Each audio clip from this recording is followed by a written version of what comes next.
সুপ্ৰভাত। মই আজি তোমালোকৰ কাৰণে এটা নতুন বিষয় লৈ আহিছোঁ, সেইটো হৈছে আধুনিক অসমীয়া কবিতা।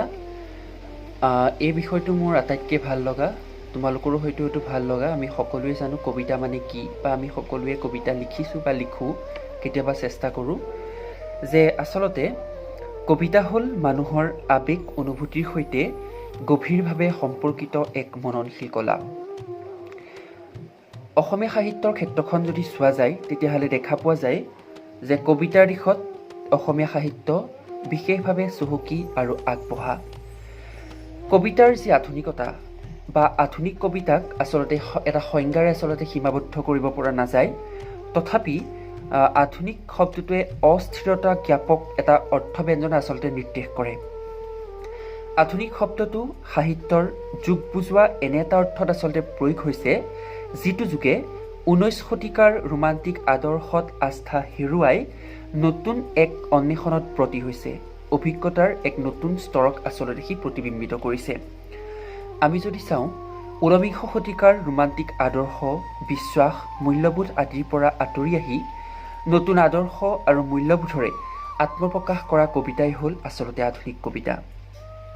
দৰাচলতে এটা কথা তোমালোকে জনা উচিত, ৰোমান্টিক আৰু আধুনিক এই দুই শ্ৰেণীৰ কবিতাই আধুনিক যদিও যুগ বিভাজনৰ স্বাৰ্থত দ্বিতীয় মহাসমৰৰ পিছৰ যিখিনি কবিতাৰাজি, সেইখিনি কবিতাক আচলতে আধুনিক কবিতা বুলি ক'ব পৰা যায়।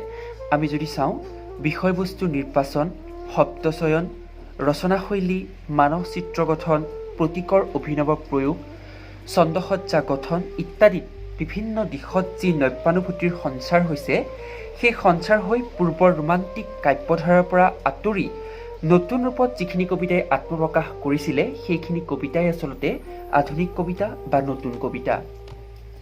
আচলতে আধুনিক অসমীয়া কবিতা যুগ মানসৰ দাপোন। গতিকে তাত নতুন কালৰ নতুন নতুন ধৰণৰ বিচিত্ৰ অনুভৱৰ ছাঁ পৰাটোই সাধাৰণতে স্বাভাৱিক বুলি ক'ব পৰা যায়। এই অনুভৱ হয়তো ব্যস্ততা আৰু প্ৰত্যাহাৰ। আন আন ভাৰতীয় ভাষাৰ কাব্য সাহিত্যৰ দৰে আমি যদি চাওঁ, অসমীয়া কবিতালৈ আধুনিক যুগৰ চিন্তা আৰু ধাৰণাৰ আগমন ঘটিছিল। এই ক্ষেত্ৰত কবিতাও ব্যতিক্ৰম নহয়। আধুনিক কবিতাত ৰোমান্টিক কবিতাৰ কল্পনাৰ তীব্ৰতা হ্ৰাস পাই ক্ৰমশ তাৰ ঠাইত কিছুমান নতুন নতুন সচেতন বাস্তৱতাই ঠাই লৈছিল। বিষয়বস্তুৰ প্ৰকাশৰ ক্ষেত্ৰত কবিসকলৰ যি কল্পনা, সেই কল্পনা ৰাজ্যৰ পৰা কঠিন বাস্তৱৰ বুকুলৈ তেওঁলোক নামি আহিল। লগে লগে নতুন নতুন ভাৱ, নিত্য নতুন অভিজ্ঞতা, জগত আৰু মানুহৰ ওপৰত বাস্তৱ দৃষ্টিভংগী ইত্যাদি সোমাই কবিতাৰ বৌতি সুতিটিত যি নতুন লহৰ সৃষ্টি কৰিলে, তাৰ নামেই আচলতে আধুনিক বা নতুন কবিতা। আমি যদি চাওঁ আধুনিক কবিতাৰ যি বিচৰণ ক্ষেত্ৰ অতিকৈ বহল।